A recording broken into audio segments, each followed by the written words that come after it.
I am delighted to be bringing the Severe Fetal Imparament Abortion Amendment Bill before the Assembly today. This bill tackles disability discrimination and how the law perpetuates stereotypes. No one expresses this better than Heidi Crowder, and I would like to express my sincere gratitude to her as she tirelessly fights for the rights of those with disabilities. I think that we would all agree that she is an incredible and passionate young woman whose contribution to our society is immeasurable. It was in May last year that Heidi called on this Assembly to make it clear that we did not accept the abortion regulations that Westminster imposed on us, which make it legal to abort on the basis of non-fatal disabilities right up to birth, while affording non-disabled babies a far higher degree of protection. My party responded to Heidi's intervention when we tabled the motion, and I quote, that this Assembly welcomes the important intervention of disability campaigner Heidi Crowder and rejects the imposition of abortion legislation which extends to all non-fatal disabilities, including Down syndrome, and that motion passed by a simple majority. Sinn Féin at that time tabled an amendment to the motion to make it clear that they did not wish to reject the regulations in any respect other than their imposition of abortion on the basis of non-fatal disability up until birth. The impact of their amendment on the DUP motion was to propose that it would read that this Assembly welcomes the important intervention of disability campaigner Heidi Crowder and rejects the specific legislative provision in the abortion legislation which goes beyond fetal abnormalities to include non-fatal disabilities, including Down syndrome. Thus, in the space of 2 votes on the 2nd of June, 75 out of 90 MLAs voted to make it clear that they did not support the regulations to the extent that they made provision for abortion on the basis of non-fatal abnormality. The bill before us today is very much the outcome of that process. The bill has one clause of substance that gives expression to the determination of an overwhelming majority of members, representative of our whole community, to reject the provision of abortion on the basis of non-fatal disability. Mr. Speaker, let me at this stage put on record my thanks to other colleagues in other political parties that support the bill on that basis. Robbie Butler, MLA, Dolores Kelly, MLA, Trevor Lunn, MLA. All 3 have publicly endorsed this bill, and I want to pay tribute to them for doing so. The bill makes it clear that there is no place for disability discrimination in Northern Ireland in 2021. Section 7(1)(b) of the abortion regulation permits abortion up to term in the cases of non-fatal disabilities for conditions such as Down syndrome, cleft palate and clubfoot, something that is not permitted in relation to preborn babies of the same gestation who do not have a disability. It thereby perpetuates myths that exist in our society around people with non-fatal disabilities such as Down syndrome, that they have less to contribute or that they are expendable. This sends out the message loud and clear, as Heidi has eloquently demonstrated, that the lives of people with disabilities are less valuable and less worthy of protection than the lives of people without disabilities. To have a law which fosters this thinking in 2021 is completely unacceptable.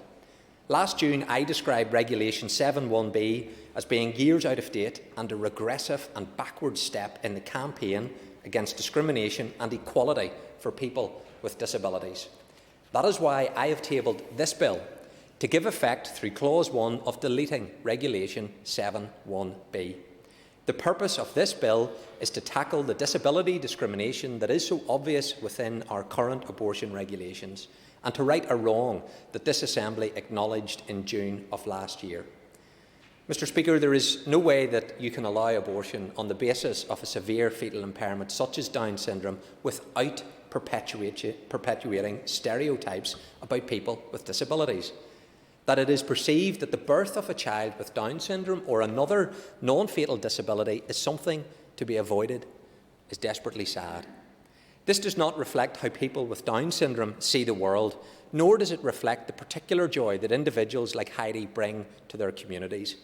Let me tell you some different stories today. Let me tell you about Lily, who has Down syndrome. whose parents say, "The last 20 months have been the hardest, most challenging time of our lives.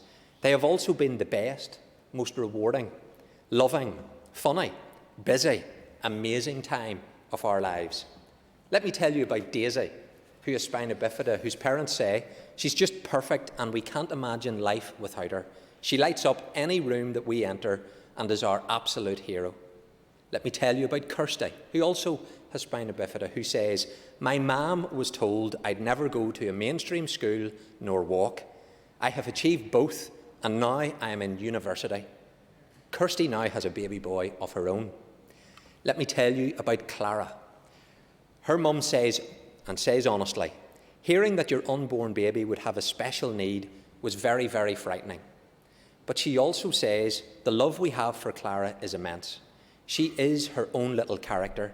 She's funny, happy, mischievous, and knows what she wants." Let me tell you about Aidan, whose parents say, "We feel so lucky to have Aidan in our lives and can't imagine a world without him. Aidan is Aidan. Down syndrome does not define who he is."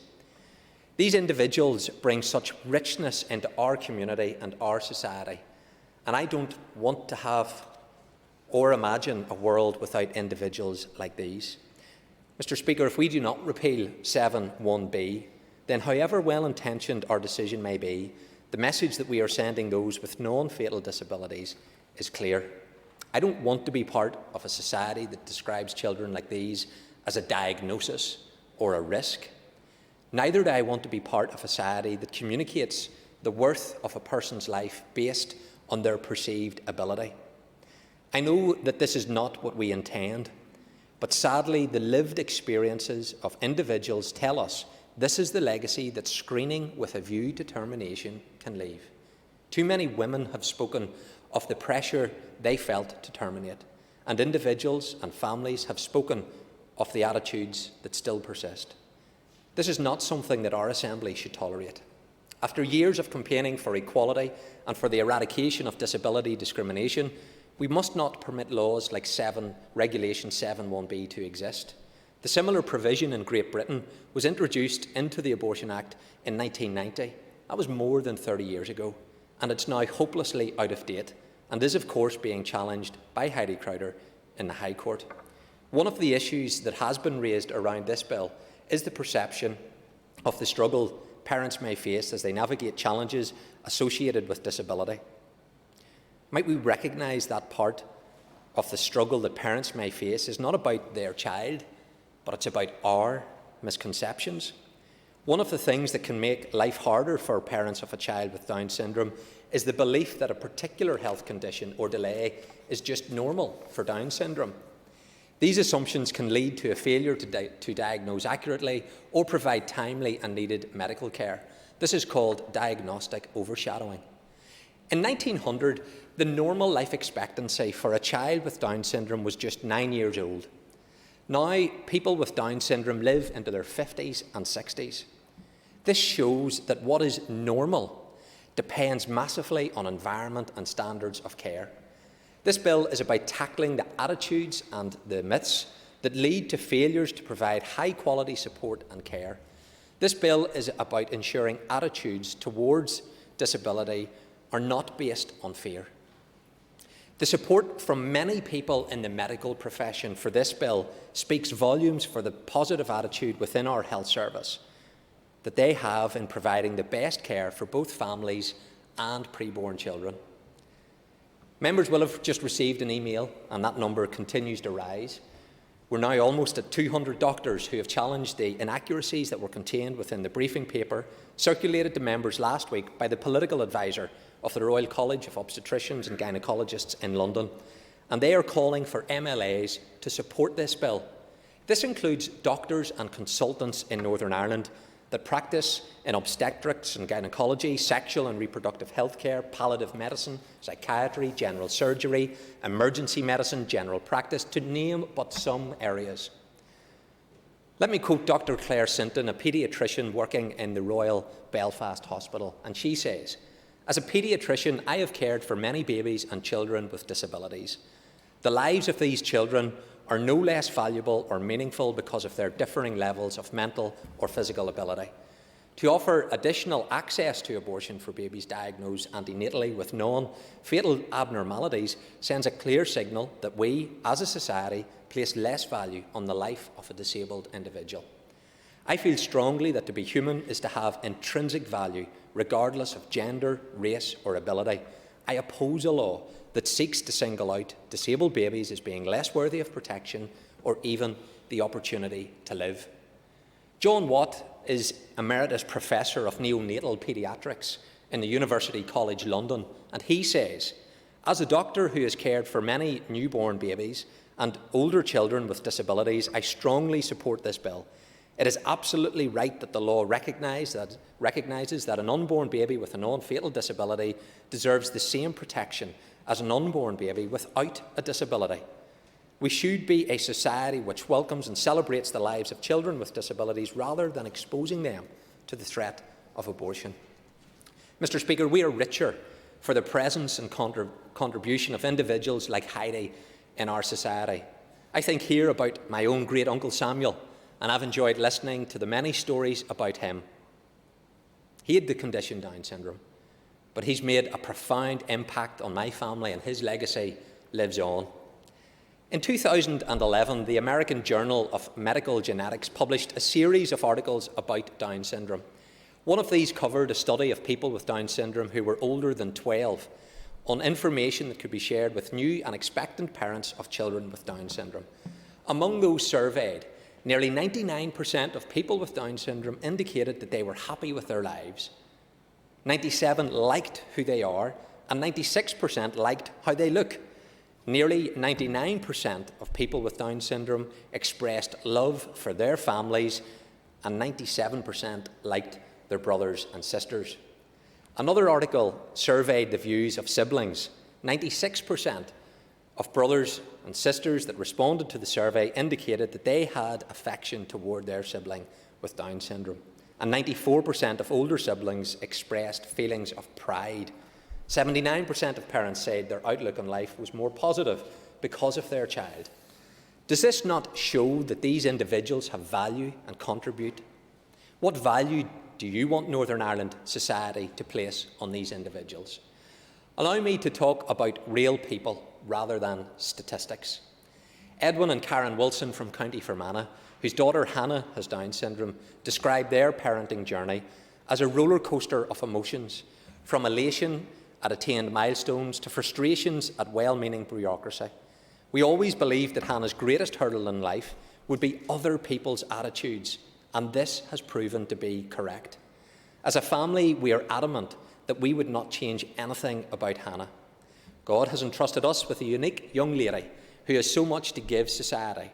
Her warmth, compassion and generosity of spirit are qualities we all need more of, and we thank God for the blessing that Hannah is to us. Mr. Speaker, I firmly believe that we should not accommodate laws which contribute to a negative attitude towards those with disabilities. We should ensure legislation affords them the same level of protection as babies without a disability. Let us think about the message we are sending to parents like Edwin and Karen, or parents who have just received the news of a Down syndrome condition or another non-fatal disability. As a Belfast mother, Laura Denny, whose son Nathan has Down syndrome, so aptly reminds us, it wasn't until my son Nathan was in my arms that I realised I had a baby, not just a diagnosis. This is our opportunity to ensure that babies like Nathan receive the protection that they deserve. It is so tragic that in 2018, a survey conducted in the rest of Great Britain revealed that of parents who received an antenatal diagnosis of Down syndrome, 69% were offered a termination on receiving news of the diagnosis, after advising that they were continuing with the pregnancy. 46% of women were asked again if they wished to terminate. It was only at the beginning of this year that St George's University hospitals and various charities developed an alternative care pathway for an antenatal diagnosis of Down syndrome that is not simply an offer of an abortion in Great Britain.